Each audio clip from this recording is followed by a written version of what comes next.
Owning a Wright house has its challenges. But the design was fabulous.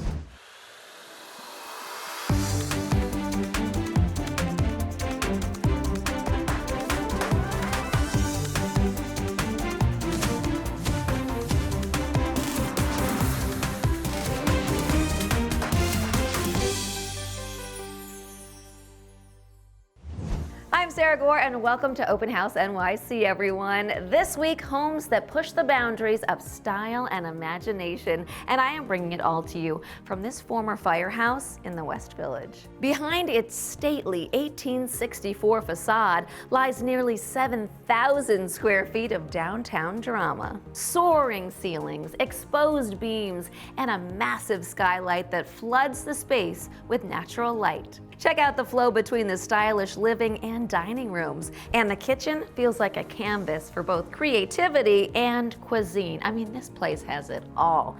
Catwalks, lounges, outdoor spaces, and even a private speakeasy. It's definitely the kind of space that turns a home into a story. We are getting started on the Upper East Side at this beautiful townhouse that you might recognize as the exterior of Holly Golightly's apartment from the movie Breakfast at Tiffany's, one of my favorites. It's now been completely transformed with a meticulous restoration, blending historic charm with modern luxury. See for yourself. Did I tell you how divinely and utterly happy I am to introduce you to the Breakfast at Tiffany's townhouse? I'm Caroline Bass with Corcoran, and this is without a doubt one of the most iconic homes on the Upper East Side. Let me show you around. Located on an idyllic tree-lined street, this townhouse, built in 1910, has undergone an extensive renovation and restoration. This cinematic home has drama, style, and elegance. Everything Holly Golightly would love. This living room is the crown jewel of the parlor floor, and it's the first thing you see as you step inside. And let me tell you, it is quite a welcome. Just look at these 10-foot coffered ceilings. They're burnished in silver leaf, complementing the soft glow from the antique chandeliers beautifully. There's an ornate marble fireplace, custom millwork throughout, and these stunning herringbone oak floors with an ebony inlay. Oh, and there's oversized windows that frame the trees swaying in the breeze. And because they're south-facing, they let in so much light. Oh, this is a nice place for sophisticated suppers, but I'm taking you to the kitchen. And what a kitchen it is. I could spend all day in here. There's calicut everywhere. A custom mosaic tile backsplash imported from Italy. And speaking of custom, look at this cabinetry. And in a place like this, of course, only the best appliances. And this island is the perfect place to have breakfast just a half mile from Tiffany's. Before we go upstairs, let me show you a few gems downstairs. There's a library and an office. This cozy den. And this lovely and private backyard. As Holly Golightly sang, don't want to sleep, don't want to die, just want to go a-traveling through the pastures of the sky. And with your own outdoor space, that's exactly what you can do. With a place like this, summer soirees will never be the same. But you'll definitely need to serve your guests champagne. Let me show you where the stash is. Hi, Holly. Look at this Tuscan-style wine cellar and tasting room. You just need to make sure none of your guests go, timber! This is the primary suite, which occupies the entire 4th floor. It includes a dressing room fit for a movie star, a marble bathroom that you will die for, and a generous bedroom with its own fireplace. I mean, couldn't you just see Holly Golightly sipping champagne in a bubble bath right here in this tub? And for strumming Moon River on a summer night, this setback terrace. There's no better primary suite to chase away the mean reds. As you've seen in this spectacular townhouse, dizzy with excitement is no mere phrase. Thanks for coming by, and I'll see you at Tiffany's. That was definitely a slice of New York and cinematic history. Coming up next, we are in the Motor City to visit this Frank Lloyd Wright masterpiece. It's one of the most significant modern pieces of architecture in the country, and it's great fun to live in. Don't go anywhere.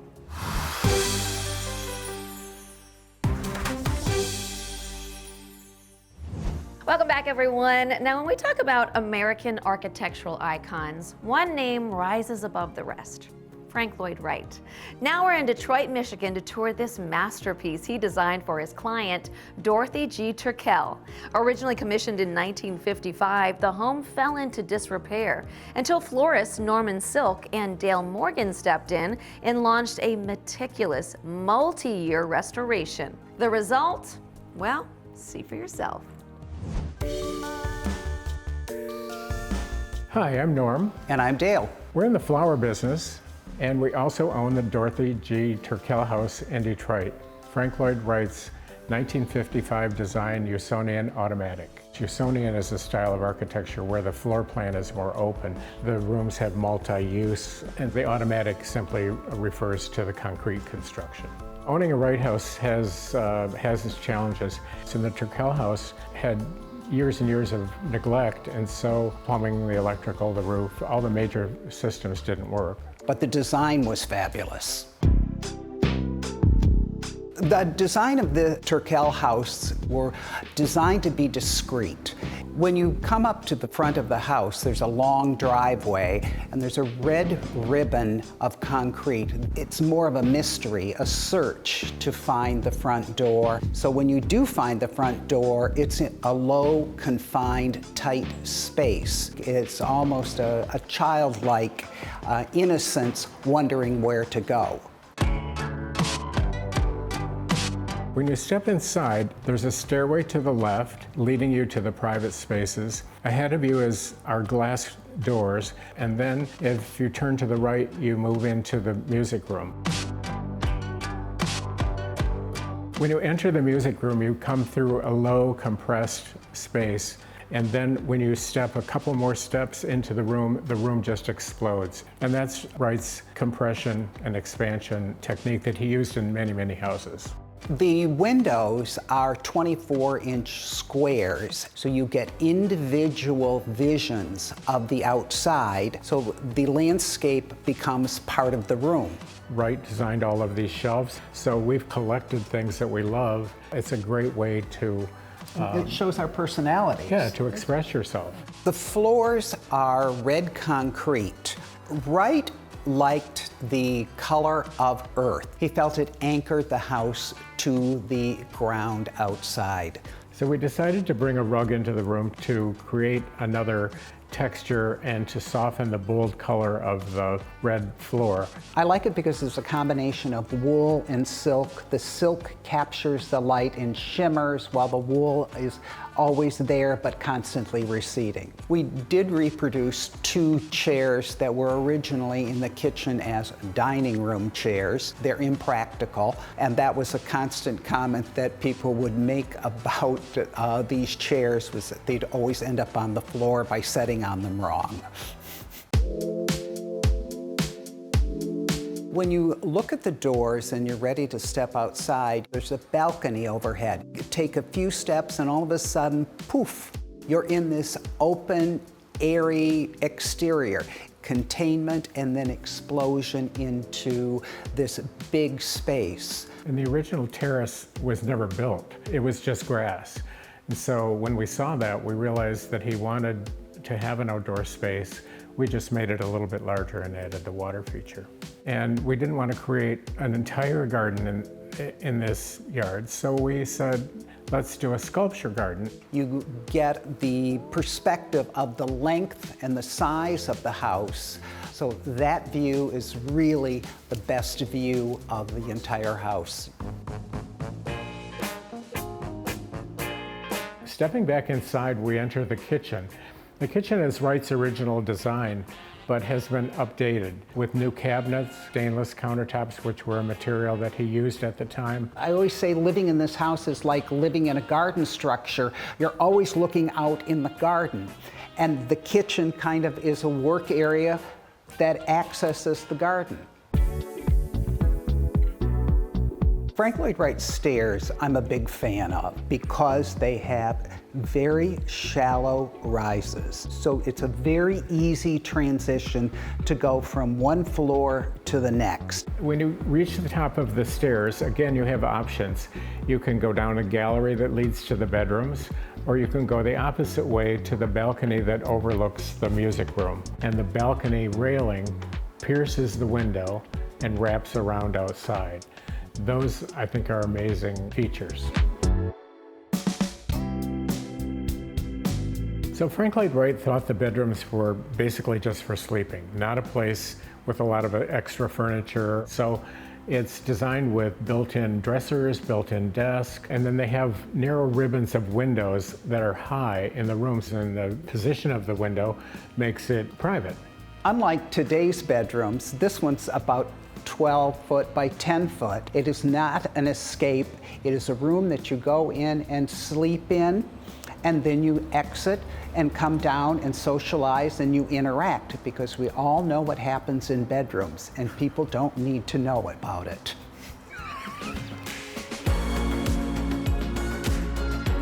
So that completes the tour of our house, the Dorothy G. Turkel House here in Detroit. It's one of the most significant modern pieces of architecture in the country, and it's great fun to live in. It certainly is.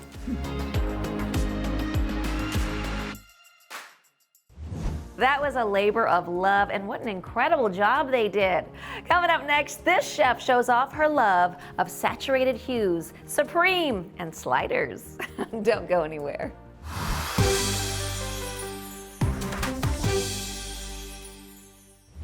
Welcome back, everyone. Now, when the Kardashians and other A-listers have something to celebrate, Chef K is who they call. Now she invites us into her North Hollywood home. It's not just where she lives, it's where she creates. It's moody, layered, and of course, personal. As for the kitchen, she whips us up something amazing. Bon appetit. Hey, it's Chef K, and welcome to my home. It's rare to find a single-story home in LA. And when I first walked in here, I was like, wow, sprawling, tall ceilings, had the beautiful kitchen. I just had to tweak it out and turn it all black. So, dining room, I'm a hardcore Catholic. You know, everything is a blessing, everything's an opportunity, and this falls in a special place in my heart. It's the Last Supper. When it comes to the table, I wanted to give it a humble feel. Concrete, wood, that's why we have the basket weave. Just kind of like my version of the Last Supper. And right at the end of the dining table is a little memento to the heart of everything that I'm made out of. My father, my grandfather, rosaries I've collected, you know, little bits and pieces of my culinary journey. I guess when you're a bachelor and you got 5 bedrooms, what better way to get ready than to make your own glam room? I wanted to do a seamless design, so I had my contractor and my painter do a lime wash from all the way to the ceiling and down to the floor. But I wanted to keep it warm, so I kept the white oak. I love mid-century designs, kind of like sexy. So I did the chrome, the leather, the aviator seats. And of course, being a foodie, there's always snacks everywhere. On the Supreme pile, you want to see more Supreme? Follow me.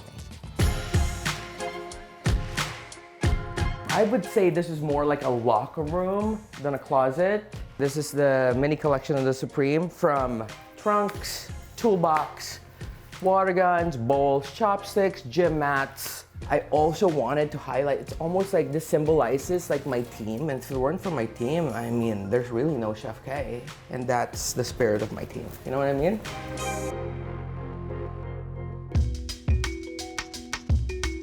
Welcome to my primary suite. Dark, dark, dark, monochromatic. It's the most peaceful color for me. just black. But also, we can't just do flat black, so I added texture. Wallpaper, wainscoting, and then add sparks of, again, the mid-century. This is Suki, she's 2 years old, micro poodle. Fletcher, my senior one, 13 years old, coton d'Italie. And it's pretty apparent that I only sleep in this side of the bed because they're always here. You got this, it's just a constant reminder of just keep it moving and just go on, you know? Simple words like that, like you got this, go very, very far. They say this is where the magic happens, but let me show you where the real magic happens. Come to the kitchen. So welcome to the kitchen. We're making sliders, what I'm known for. You can make it on the grill. I prefer cast iron skillet. A lot of my food is nostalgic, and sliders are one of the best things I've ever, I guess, made. You get the perfect ratio of the bun to the meat, to the cheese, but the secret's always in the sauce. I love to cook. I can cook as much as you can eat. As long as you eat, I will cook. Cheese, all American. I like to put pepper on top of the cheese. I figured it out by eating about like 1,000 of these. My pain, your gain. Butter your buns and butter them well so it keeps the burger moist. Sauce on the bottom, sauce on top. And that's your perfect slider. Yum. Well, that's it for the tour. Thanks so much for stopping by. Hope you enjoyed everything. Thanks for the sliders, Chef. I can taste them right now. Don't go anywhere because we are about to visit a very unique Soho loft. Completely open space. It's a typical New York loft, but in a very untypical way. You don't want to miss it.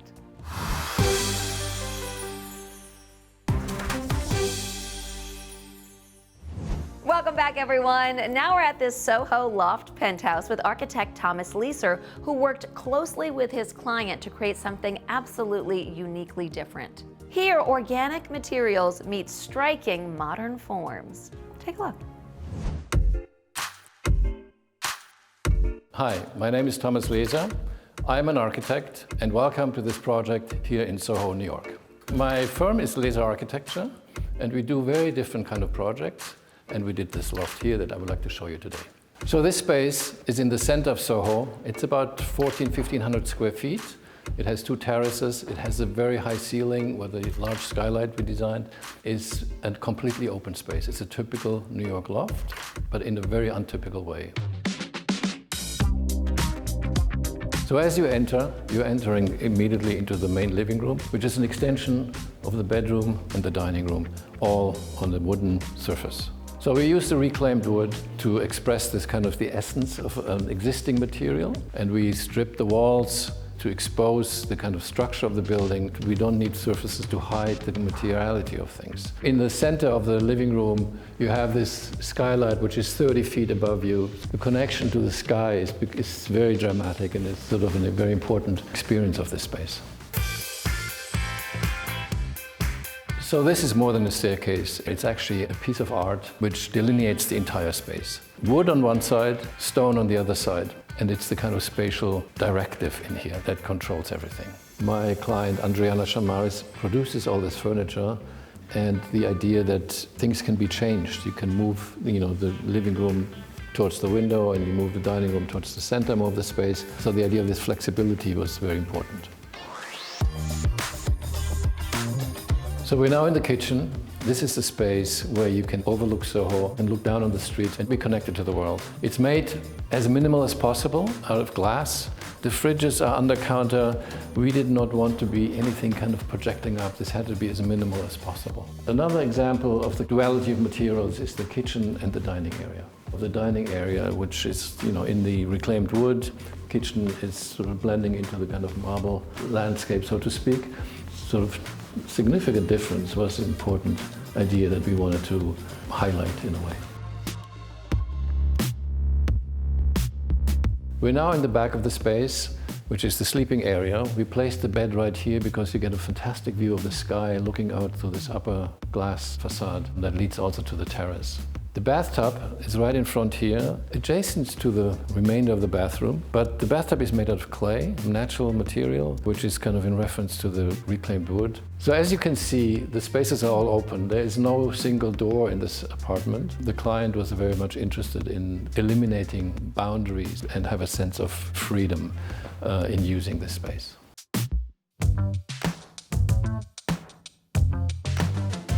Now we're in the upper floor, which is a small guest room. There's a bathroom with a shower and steam room. So what is fantastic up here, when you're up here, you're looking down onto the living area. I kept the railing as transparent as possible because it allows perfect view of the sky from the lower bedroom. And then again, the access to the terrace and of course the second terrace up above.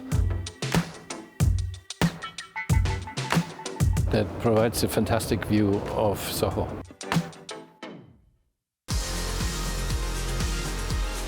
Thank you for joining me on this excursion of this fantastic Soho loft. I hope you enjoyed the complexity, the conflicts, the contradictions of the space as a positive. Thank you very much.